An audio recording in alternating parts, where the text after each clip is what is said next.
भैया आगे से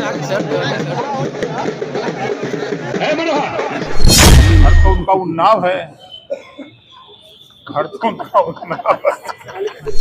हम क्या कहेंगे, उनका हंसना इस देश की गवाही है। पूरा देश देख रहा है कि वो एक बेहया बेशरम आदमी है, जो अगर देश की बहन बेटी के साथ बलात्कार होता है उसके ऊपर अगर वो व्यक्ति हंस रहा है तो उससे ज़्यादा शर्मनाक हमारे देश की।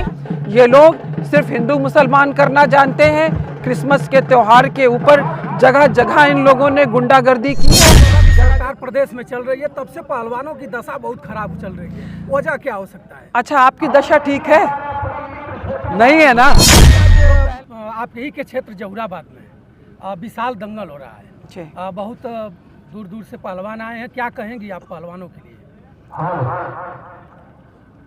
सबसे पहले तो मैं आपके चैनल के माध्यम से भी कृष्णा सिंह यादव जी को अपनी श्रद्धांजलि अर्पित करती हूँ। आज उनकी प्रथम पुण्यतिथि है।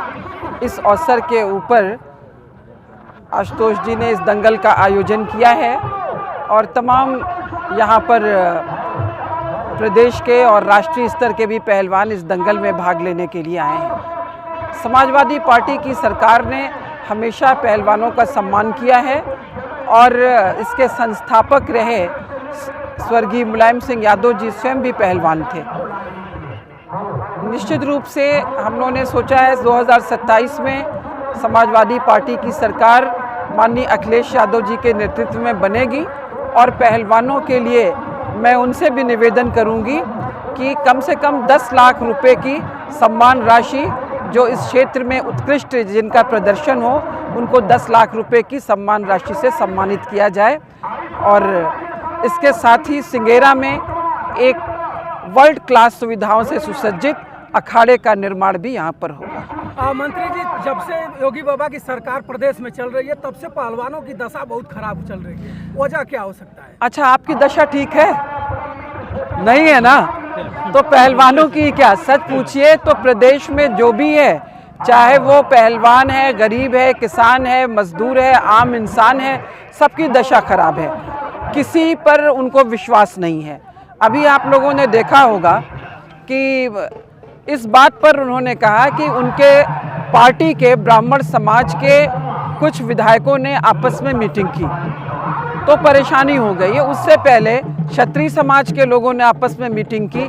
तो ये एक तरह से पार्टी में पनप रहे, जो भारतीय जनता पार्टी में असंतोष पनप रहा है, उसने ही उस गुटबंदी को हवा देने का कार्य किया है। आपको याद होगा कि कुछ साल पहले भारतीय जनता पार्टी के विधायक जब सदन चल रहा था उस समय वो वेल में आकर के अपनी ही सरकार के खिलाफ बैठ गए थे। तो ये सरकार चुनाव तो धांधली से जीतती है, ईवीएम से जीतती है, लोगों के नाम काट करके जीतती है, लेकिन अपने विधायकों के असंतोष को भी दूर नहीं कर पाती।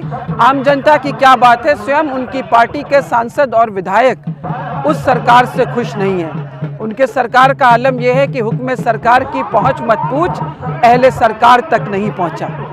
बातें बड़ी होती थी कि हम भारत की अर्थव्यवस्था को $5 ट्रिलियन तक पहुंचाएंगे, ये भारत के माननीय प्रधानमंत्री जी ने कहा था।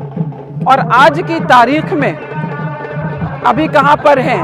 $4 ट्रिलियन, 4.2 ट्रिलियन डॉलर, और जिस चाइना के साथ मुकाबला है उसकी अर्थव्यवस्था $19.5 ट्रिलियन पहुंच गई, यानी वो 20 के करीब पहुंच गया। हम 4 पर हैं। आप स्वयं सोच लें कि क्या स्थिति है आज हमारे देश की। ये लोग सिर्फ हिंदू मुसलमान करना जानते हैं। क्रिसमस के त्यौहार के ऊपर जगह जगह इन लोगों ने गुंडागर्दी की है, जगह जगह लोगों से मारपीट की है। ये पूरे देश को क्या संदेश देना चाहते हैं? भारत जो वसुधैव कुटुंबकम की बात करता है, सबको साथ लेके चलने की बात करता है, वो गांधी का भारत कहाँ चला गया? वो चंद्रशेखर आज़ाद का भारत कहाँ चला गया? वो अशफाक उल्लाह खां का भारत कहाँ चला गया? मोदी जी सही कह रहे हैं कि ये नया भारत है। ये नया भारत इन्होंने बनाया है जहाँ किसी की जान माल की सुरक्षा नहीं है।